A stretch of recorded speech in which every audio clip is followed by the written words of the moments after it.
नमस्कार, बहुत स्वागत है आपका। मैं हूं आपके साथ अमित शर्मा। शुरुआत करेंगे इस वक्त की बड़ी खबर के साथ। कन्नौज में एक और बड़े इत्र कारोबारी के घर पर छापेमारी हुई है। बड़ी खबर आपको बता दें, कन्नौज में एक और बड़े इत्र कारोबारी के घर छापेमारी हुई है। सपा एमएलसी पुष्पराज जैन पंपी पर आईटी का शिकंजा कसा है। पुष्पराज जैन ने ही समाजवादी इत्र लॉन्च किया था। पुष्पराज जैन पंपी के घर और दफ्तर पर छापेमारी हो रही है। बड़ी खबर कन्नौज से आपको बता रहे हैं। पुष्पराज जैन पंपी के घर और दफ्तर पर आईटी की रेड पड़ी है। छापेमारी जारी है। तस्वीरें भी सामने आई इस पूरी कार्रवाई की। कन्नौज में एक और बड़े इत्र कारोबारी के घर छापेमारी हो रही है। बड़ी खबर कन्नौज से आपको बता दें, सपा एमएलसी है पुष्पराज जैन पंपी, जिन पर आईटी का शिकंजा कसा है। पुष्पराज जैन ने ही समाजवादी इत्र लॉन्च किया था। बड़ी खबर आपको बता रहे हैं इस वक्त कन्नौज से। लगातार हम देख रहे हैं कि कार्रवाई का दौर जारी है और अब पुष्पराज जैन पंपी के घर पर आईटी की रेड पड़ी है। और सीधे रुख करेंगे हमारे स्टेट ब्यूरो हेड अनिल के अंकुर हमारे साथ जुड़े हैं इस पूरी खबर पर। अनिल, निश्चित तौर पर हम देख रहे हैं कि लगातार कार्रवाई का दौर जारी है। पहले पीयूष जैन और उसके बाद अब पुष्पराज जैन पंपी। क्या कुछ जानकारी इस पूरी रेड के संबंध में अब तक मिल पाई है? कब से रेड शुरू हुई है और क्या कुछ मिला है अभी तक टीम को? देखिए, हमें सबसे पहले हम शुरुआत करना चाहेंगे कि जिस तरीके से इत्र व्यवसायियों के छापे मारे हुई है, उसमें एक शायरी मुझे याद आती है। इस कन्नौज में कौन हमारे आंसू पहुंचेगा, जो मिलता है उसका दामन भीगा हुआ लगता है।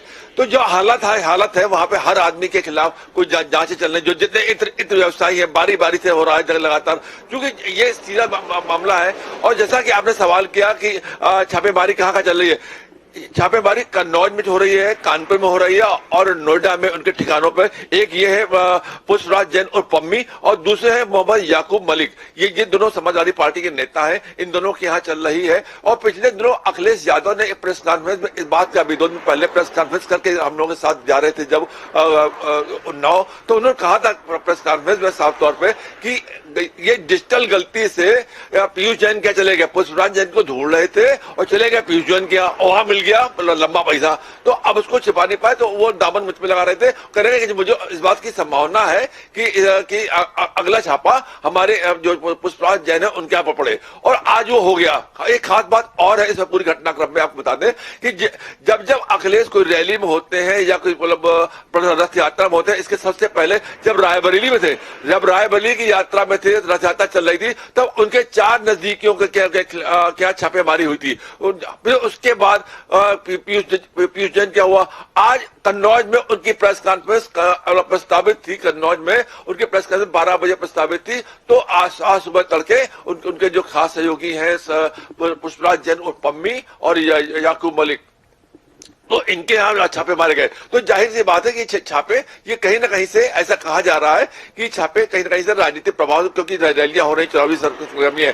अभी तक एक बात और बता दें, अभी तक ये क्लियर नहीं हो पाया है कि कुल कितना पैसा बरामद हुआ, कौन कौन से दस्तावेज बरामद हुए हैं, लेकिन छापेमारी चल रही है। बाहर पुलिस तैनात है, अंदर किसी के आवाजाही में पाबंदी लगी हुई है, कोई अंदर नहीं जा सकता है, और केवल आयकर के अधिकारी और कुछ पुलिस अधिकारी ये लोग अंदर है। इसके अलावा कोई भी बाहरी आदमी के अंदर में प्रतिबंध है।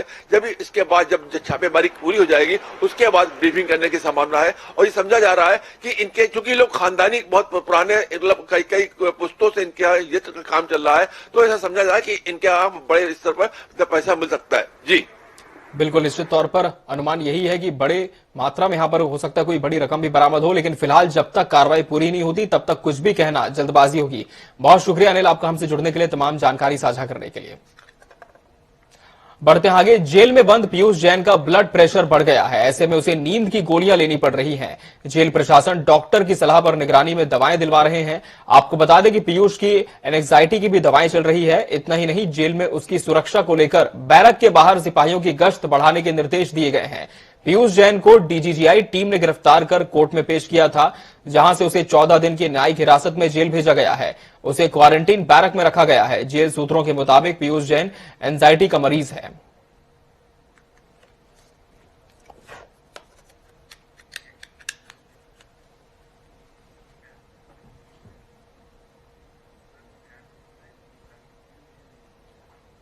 तो जेल में पीयूष जैन का ब्लड प्रेशर बढ़ गया है और बताया जा रहा है कि दवाओं पर चल रहा है। नींद की गोलियां आराम के लिए उसे लेनी पड़ रही हैं। मुख्यमंत्री योगी आदित्यनाथ आज लखनऊ, कानपुर देहात और रायबरेली का दौरा करेंगे। मुख्यमंत्री लखनऊ में 10:30 बजे आशा बहुओं के सम्मेलन में सहभागिता करेंगे। वहीं कानपुर देहात में दोपहर 12 बजे विकास योजनाओं का लोकार्पण और शिलान्यास कर जनसभा करेंगे, जिसके बाद प्रदेश के मुखिया योगी आदित्यनाथ रायबरेली में 2 बजे विकास परियोजनाओं का लोकार्पण शिलान्यास कर जिलेवासियों को सौगात देंगे। आपको बता दें कि कानपुर देहात में मुख्यमंत्री योगी आदित्यनाथ आएंगे तो कई सौगात वर्ष के अंतिम दिन मिलेगी। इसमें पेयजल योजना, mini stadium, hostel, medical college, सड़क समेत कई परियोजनाएं शामिल हैं। वो 35 परियोजनाओं को लोकार्पण तो 51 परियोजनाओं का शिलान्यास करेंगे, जिसमें राष्ट्रपति के गांव पराक में विकास काम भी शामिल होंगे।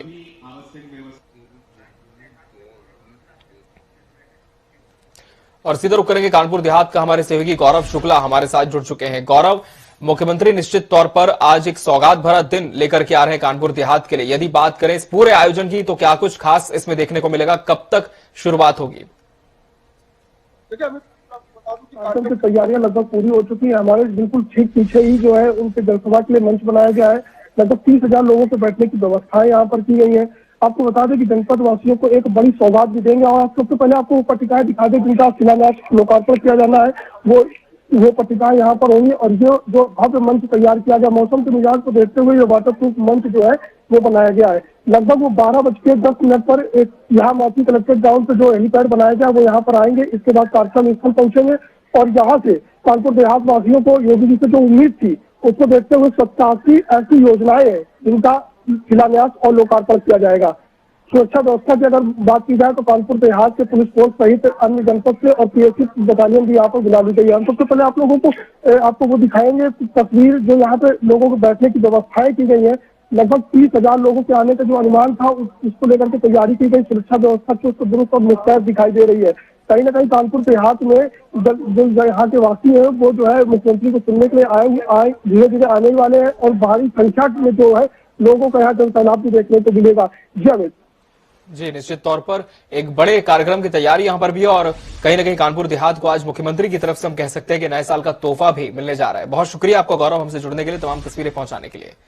आगामी यूपी विधानसभा चुनाव को देखते हुए प्रदेश के डिप्टी सीएम केशव प्रसाद मौर्य आज जौनपुर का दौरा करेंगे। डिप्टी सीएम 11:30 बजे जौनपुर पहुंचेंगे। लगभग 11:40 पर जनविश्वास यात्रा में शामिल होंगे, जहां जनसभा को संबोधित करने के बाद करीब 4:20 पर मछली शहर से प्रयागराज के लिए रवाना होंगे। वहीं इससे पहले डिप्टी सीएम मछली शहर में भी जनसभा कर लोगों को संबोधित करेंगे।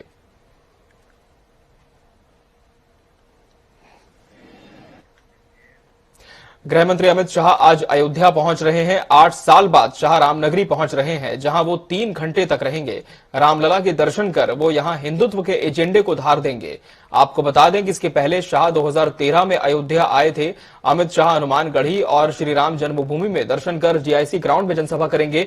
जनसभा में राम मंदिर निर्माण के जरिए विपक्ष को शाह साधेंगे। शाह के कार्यक्रम में श्री राम जन्मभूमि तीर्थ क्षेत्र के अध्यक्ष महंत नृत्य गोपाल दास से भी भेंट शामिल है। आपको बता दें कि आज अमित शाह अयोध्या और संत कबीर नगर में जनसभा करेंगे, जबकि बरेली में शाह रोड शो करेंगे। और सीधा रुख करेंगे हमारे सहयोगी बीएस लाठी का, जो अयोध्या से हमारे साथ जुड़ चुके हैं और इस कार्यक्रम को लेकर तमाम जानकारी देंगे। बीएस, निश्चित तौर पर हम कह सकते हैं कि एक लंबे अंतराल के बाद आज गृह मंत्री अयोध्या पहुंच रहे हैं। क्या कुछ खास उनके इस पूरे दौरे को लेकर के होने वाला है? कब तक पहुंचेंगे? देखिए अमित, 9:30 बजे का कार्यक्रम था। ये हेलीपैड है, मैं अपने पीछे का नजारा दिखाऊंगा। ये हेलीपैड है। हेलीपैड में 9:30 बजे आने का देश के गृह मंत्री अमित शाह का प्रोग्राम था और अमित शाह का प्रोग्राम कम से कम 1.5 घंटा लेट है, क्योंकि 11:30 बजे लखनऊ से अमित शाह टेकअप करेंगे। ये 12 बजे उम्मीद है कि पहुंचेंगे और सीधा रामलला जाएंगे।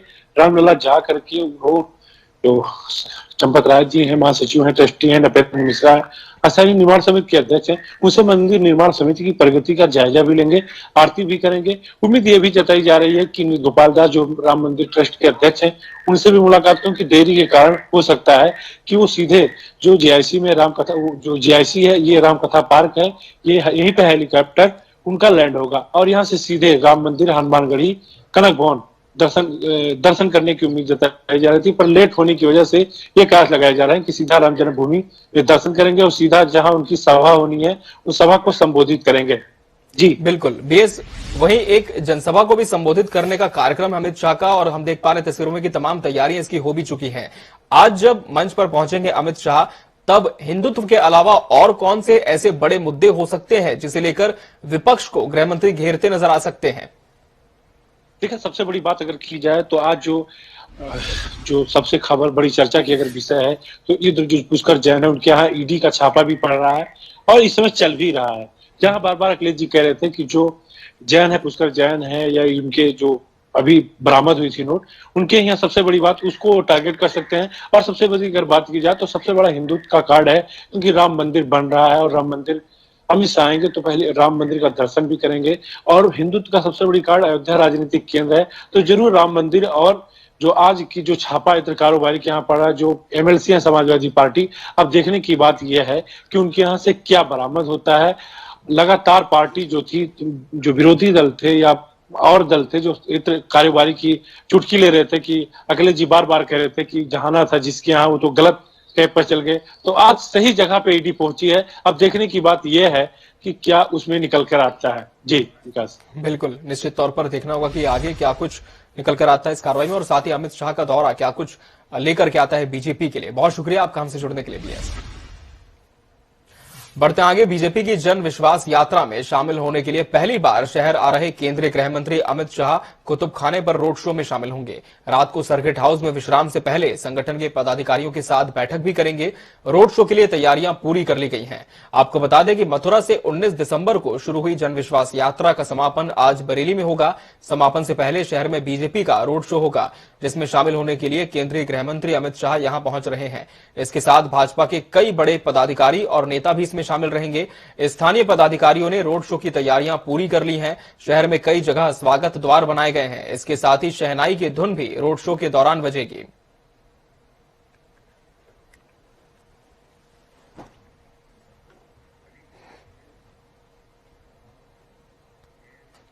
और इस बीच बड़ी खबर आपको बता दें, समाजवादी पार्टी के अध्यक्ष अखिलेश यादव आज प्रेस कॉन्फ्रेंस करने जा रहे हैं। सपा अध्यक्ष अखिलेश यादव आज प्रेस वार्ता करेंगे।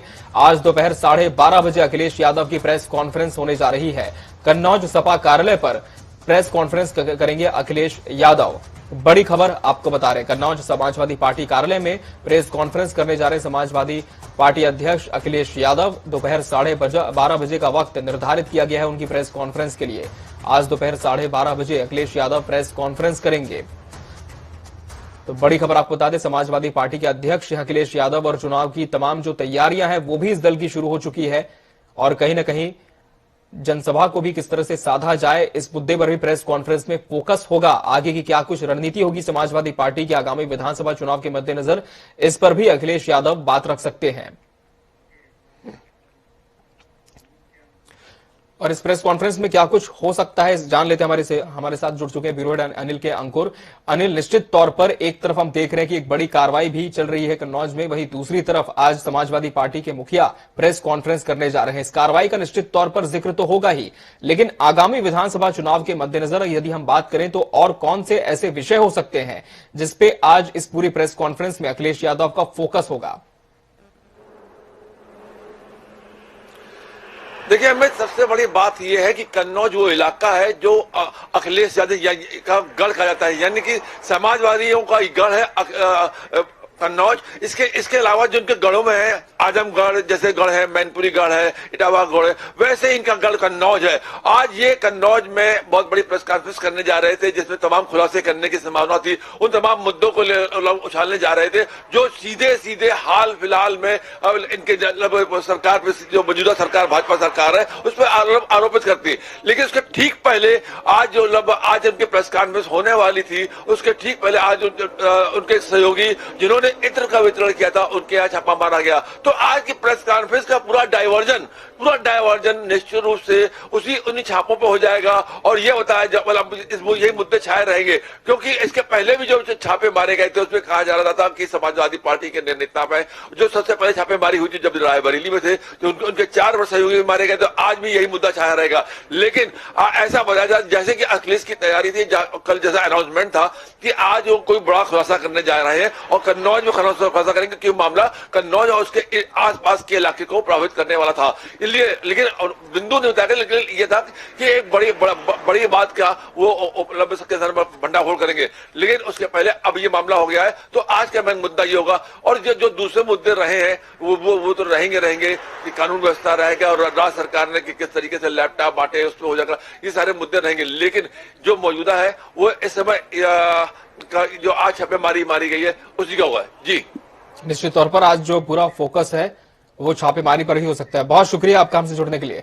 सीधे दर्शकों के लिए चलते लखनऊ, मुख्यमंत्री योगी आदित्यनाथ पहुंचे हुए। आपको बता दें, मुख्यमंत्री योगी आदित्यनाथ की सीधी तस्वीरें इस वक्त आप देख पा रहे हैं लखनऊ के लोहिया अस्पताल से, जहां मुख्यमंत्री योगी आदित्यनाथ निरीक्षण कर रहे हैं। तमाम व्यवस्थाओं का जायजा लेते हुए मुख्यमंत्री योगी आदित्यनाथ, आपको बता दें कि जिस तरह से प्रदेश में लगातार ओमिक्रॉन का संक्रमण भी बढ़ते जा रहा है और उत्तर प्रदेश में भी बड़ी संख्या में कोरोना के मरीज मिल रहे हैं हर रोज, ऐसे में स्वास्थ्य सेवाएं किस तरह से दुरुस्त हैं, इसका भी जायजा जमीनी स्तर पर खुद उतरकर मुख्यमंत्री योगी आदित्यनाथ लेते हैं। और साथ ही साथ सबसे बड़े अस्पताल लखनऊ के लोहिया अस्पताल में क्या कुछ व्यवस्थाएं की गई हैं कोविड सेंटर के मद्देनजर, ऑक्सीजन प्लांट का भी निरीक्षण कर रहे हैं मुख्यमंत्री योगी आदित्यनाथ। लोहिया हॉस्पिटल पहुंचे हैं मुख्यमंत्री योगी आदित्यनाथ, तमाम व्यवस्थाओं का जायजा ले रहे हैं कि कितनी बेड संख्या यहां पर है, ऑक्सीजन के क्या कुछ इंतजाम यहां पर है कि यदि मरीजों की संख्या बढ़ती है शहर में तब किस तरह से उन्हें इलाज यहां पर मयस्सर हो सके, किसी तरह की कमी ना हो सुविधाओं में, इसकी पहले से ही तैयारी कर रहे हैं मुख्यमंत्री योगी आदित्यनाथ।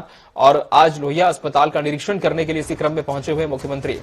तो सीधी तस्वीरें इस वक्त आप देख पा रहे हैं लखनऊ से लाइव, सीएम योगी आदित्यनाथ लोहिया अस्पताल का निरीक्षण करते हुए। कोविड सेंटर का मुख्यमंत्री ने निरीक्षण किया है, यहां पर उपलब्ध व्यवस्थाओं का जायजा लिया है, जहां पर कमी थी उसे दूर करने के निर्देश दिए हैं।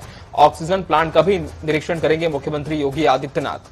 आपको एक बार फिर बता दें कि उत्तर प्रदेश में भी लगातार कोरोना मरीजों की संख्या बढ़ती ही जा रही है और जिस तरह से देश भर में ओमिक्रॉन के मरीजों की संख्या 1200 से अधिक हो गई है, ऐसे में उत्तर प्रदेश में इसका ज्यादा असर ना हो और यदि कोई संक्रमित पाया भी जाता है तो समय रहते हुए उसे अच्छा इलाज मिल सके ताकि मरीजों का स्वास्थ्य लाभ उन्हें समय पर हासिल हो, इसके लिए भी मुख्यमंत्री योगी आदित्यनाथ प्रयासरत हैं। और पिछले बार भी हमने देखा था जब डेल्टा वेरिएंट का प्रकोप था तब भी मुख्यमंत्री पहुंचे थे और निरीक्षण किया था, तमाम व्यवस्थाओं को सुदृढ़ करने के निर्देश यहां पर संबंधित प्रशासन प्रबंधन को दिए थे।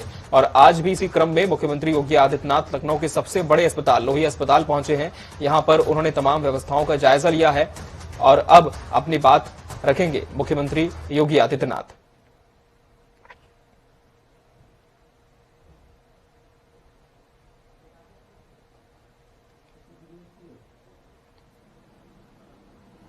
लोहिया संस्थान के डेडिकेटेड कोविड हॉस्पिटल का मैंने आज निरीक्षण किया है। विशेषज्ञों के द्वारा जो थर्ड वेव की बात की जा रही है, यद्यपि वह सेकेंड वेव की तुलना में खतरनाक नहीं है, लेकिन सतर्कता और सावधानी की दृष्टि से आवश्यक है कि इसके बारे में हर प्रकार की व्यवस्था शासन प्रशासन के स्तर पर हो। और इसी दृष्टि से आज मैं यहां पर अचानक आया हूं देखने के लिए। सेकेंड वेव के दौरान ऑक्सीजन की क्राइसिस हुई थी, लेकिन थर्ड वेव में जो अभी तक देखा जा रहा है, हमारे पास लगभग 829 के आसपास कुल एक्टिव केस यूपी में हैं, जिसमें से 562 के आसपास जो पेशेंट हैं वह अभी तक केवल होम आइसोलेशन में है, माइल्ड है और वायरस कमजोर हो रहा है। लेकिन संक्रमण, क्योंकि कोरोना की सबसे पहली वह है कि संक्रमण तीव्र होना, तो संक्रमण की दृष्टि से इसमें सतर्कता और सावधानी अत्यंत आवश्यक है। बढ़ते आगे और बात करेंगे बड़ी खबर की। मुख्यमंत्री पुष्कर सिंह धामी की आज कैबिनेट बैठक होने जा रही है। आज अहम बैठक है कैबिनेट की। मुख्यमंत्री पुष्कर सिंह धामी की अध्यक्षता में यह बैठक होगी। आज दोपहर 12 बजे सचिवालय में बैठक होने जा रही है। बैठक में 2 दर्जन से अधिक प्रस्ताव आ सकते हैं। बड़ी खबर आपको बता रहे हैं। आज सचिवालय में दोपहर 12 बजे कैबिनेट की बैठक होगी। पुष्कर सिंह धामी की अध्यक्षता में बैठक होगी। सीएम की कैबिनेट बैठक में आपको बता दें 2 दर्जन से अधिक प्रस्ताव भी आ सकते हैं। और इस वक्त देहरादून से हमारे सहयोगी अजीत काम्बोज हमारे साथ जुड़ चुके हैं।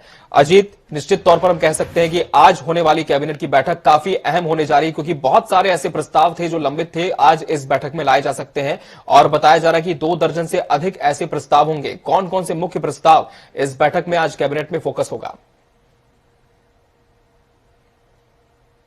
बिल्कुल, आज की कैबिनेट बैठक की अगर बात की जाए तो काफी महत्वपूर्ण हो जाती है। मौजूदा सरकार के इस वर्तमान साल की ये अंतिम कैबिनेट बैठक होगी और सरकार भी चाहेगी कि नए साल का तोहफा आम जनता को भी दिया जा सके और राज्य कर्मचारियों को भी दिया जा सके। राज्य कर्मचारियों को लेकर तमाम बातें यहां पर उठती रही और तमाम कर्मचारी संगठन इस वक्त हड़ताल आंदोलन जैसी ही भूमिका भी निभा रहे हैं, तो उनको सरकार नाराज नहीं करना चाहेगी ठीक चुनाव से पहले। तो ऐसे में उम्मीद की जा रही है कि नए साल के तोहफे के तौर पर आज राज्य कैबिनेट कोई बड़े फैसले इन कर्मचारियों को लेकर ले सकती है जो फिलहाल आंदोलन की पर जाने की चेतावनी दे चुके हैं या आंदोलनरत हैं। आज की कैबिनेट बैठक में लगभग 2 दर्जन के प्रस्ताव आने की उम्मीद है।